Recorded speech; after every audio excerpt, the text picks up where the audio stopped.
अगर हम प्रोटेस्ट करते हैं तो बोलते हैं लॉ एंड ऑर्डर के खिलाफ है, लॉ एंड ऑर्डर के खिलाफ है। हमारे बीच में लॉ एंड ऑर्डर आ जाता है, जबकि हमारा जमहूरियत हक है।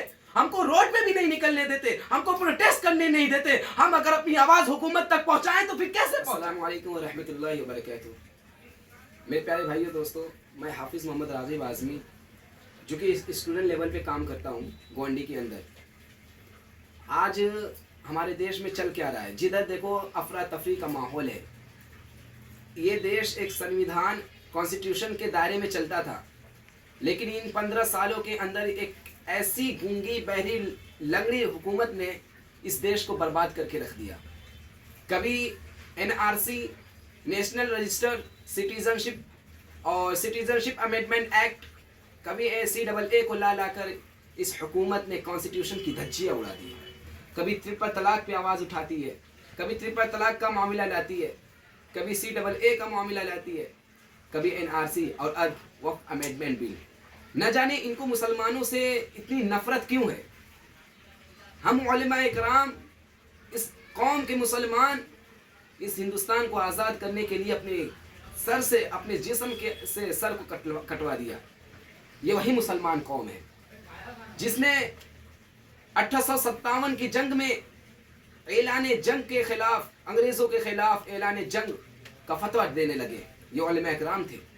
लेकिन आज ये गूंगी बहरी लंगड़ी हुकूमत ने हम लोगों को इस कदर बोलने पर मजबूर कर दिया है कि आज हम हुकूमत के खिलाफ हैं। दोस्तों, ये वक्फ अमेंडमेंट बिल के मैंने सारे एक्ट को पढ़ा है।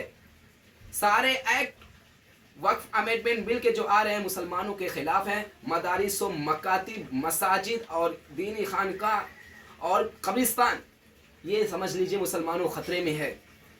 मैं तमाम मुसलमानों से अपील करता हूँ, तमाम इस हिंदुस्तान के हर हिंदुस्तानी भाइयों से मैं अपील करता हूँ, चाहे वह हिंदू हो, मुस्लिम हो, सिख हो, ईसाई हो और मुसलमान हो, कि आज इसने वक्फ अमेंडमेंट बिल लाकर मुसलमानों को सिर्फ टारगेट नहीं बनाया, आगे चलकर क्रिश्चियन के, मेरे ईसाई भाइयों के चर्चों को निशाना बना रहे हैं। फिर उसके बाद दलित भाइयों का निशाना बनाएंगे।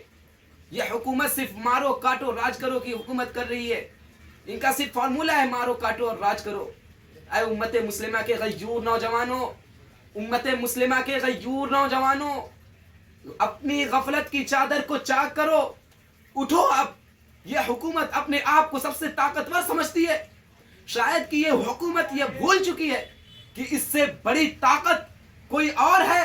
इससे बड़ी ताकत इनिल कुव्वत लिल्लाहि जमीआ, सबसे बड़ी ताकत मेरे अल्लाह की है। लिल्लाहि खजानतुस समावाति वल अर्द, सबसे बड़े खजाने मेरे अल्लाह के हैं। लिल्लाहिल मशरिक वल मगरिब, सबसे बड़ी बादशाहियत मेरे अल्लाह की है। लिल्लाहि जुनूदुस समावाति वल अर्द, सबसे बड़े लश्कर मेरे अल्लाह के हैं। इनिल हुक्मु इल्ला लिल्लाह, सबसे बड़ा हाकिम मेरा अल्लाह। इस देश को बेच कर रख दिए। क्या बना इस देश के लिए, क्या दिए इस देश के लिए? आज गवंडी के अंदर हिंदू मुस्लिम में भाईचारगी है, हिंदू मुस्लिम में उल्फत है, हिंदू मुस्लिम में मोहब्बत है। ये ग्रेट सुमैया आकर यहाँ पर नफरत की बीज बो रहा है, नफरत की बीज बो रहे हैं। हम किसको किसको गिनाएं आपको? कभी टी राजा उठता है तो बोल देता है, कभी ग्रेट सुमैया बोलता है, कभी नरसिंहानंद बोलता है। उन लोगों के लिए कोई FIR नहीं, और अगर हमने आवाज उठा दिया तो हमारे लिए FIR। अगर हम प्रोटेस्ट करते हैं तो बोलते हैं लॉ एंड ऑर्डर के खिलाफ है, लॉ एंड ऑर्डर के खिलाफ है। हमारे बीच में लॉ एंड ऑर्डर आ जाता है, जबकि हमारा जमहूरियत हक है। हमको रोड पे भी नहीं निकलने देते, हमको प्रोटेस्ट करने नहीं देते। हम अगर अपनी आवाज हुकूमत तक पहुंचाएं तो फिर कैसे पहुंचाएं? हमने पुलिस स्टेशन में जाकर प्रोटेस्ट करने के लिए, वक्फ अमेंडमेंट बिल के लिए परमिशन मांगी, हमको परमिशन नहीं दी जा रही है। क्यों नहीं दी जा रही है? बोलते अदालत का सहारा, कोर्ट का सहारा लो, कोर्ट का सहारा लो। लेंगे बिल्कुल, हिंदुस्तान की कोर्ट का सहारा। मैं कोर्ट के खिलाफ नहीं हूं, मैं इस देश के खिलाफ नहीं हूं, मैं इस देश के संविधान के खिलाफ नहीं बोल सकता। मैं इस संविधान को बचाने की बात करता हूं, मैं संविधान को लेकर चलने की बात करता हूं, मैं कॉन्स्टिट्यूशन को बढ़ाने की बात करता हूं, मैं कॉन्स्टिट्यूशन को मजबूती के साथ थामने की बात करता हूं, मैं बाबा साहब भीमराव अम्बेडकर के कॉन्स्टिट्यूशन की बात करता हूं।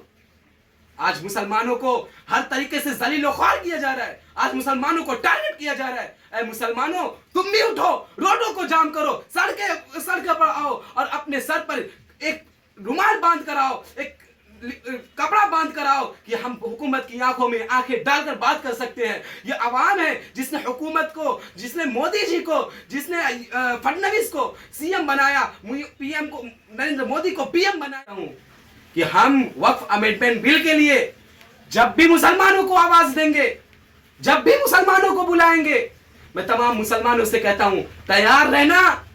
अब वक्त है हमें रोड पर आने का, तैयार रहना। हाँ, हम कॉन्स्टिट्यूशन को सामने रखकर, कॉन्स्टिट्यूशन को अपने जहन में बैठाकर, हिंदुस्तान के आर्टिकल्स को अपने जहन में बैठाकर कोई काम करेंगे।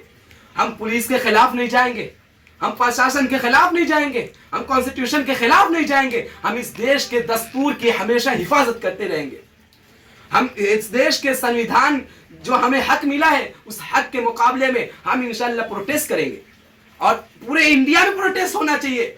वरना वक्फ अमेंडमेंट बिल के जरिए ये हमारी मस्जिदें, हमारी मदरसे, हमारी दरगाहें हैं, हमारी इबादत गाहें छीन लिया जाएगा हमसे। इनमें उन लोगों को हक कैसे जो अल्लाह की जमीनें हैं, जो अल्लाह का जमीन है।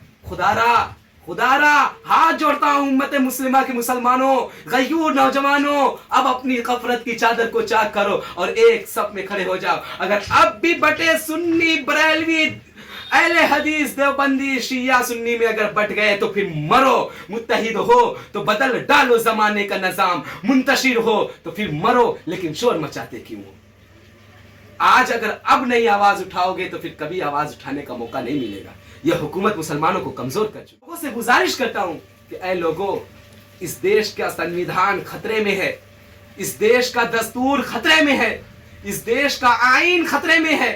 जिस देश में जन्म लिया इसी सरजमी पे गौतम ने, इसी जमीन पे कान्हा ने गीत गाया है, इसी जमीन पे पैदा हुई है सीता भी, इसी जमीन पे राम ने जन्म पाया है, इसी जमीन पे वलियों की पाक बस्ती है, इसी जमीन पे कान्हा ने गीत गाया है, इसी जमीन पे सीता ने जन्म पाया है, इसी जमीन पे वलियों की पाक बस्ती है, इसी जमीन पे ख्वाजा की पाक हस्ती है, इसी जमीन पे दारुल उलूम देवबंद है, इसी जमीन पे कश्मीर है, हिमालय है। हमारा ही देश हर देश से निराला है। पढ़ा हूं हिंद की तारीख बारहा मैंने, पढ़ा हूं हिंद की तारीख बारहा मैंने।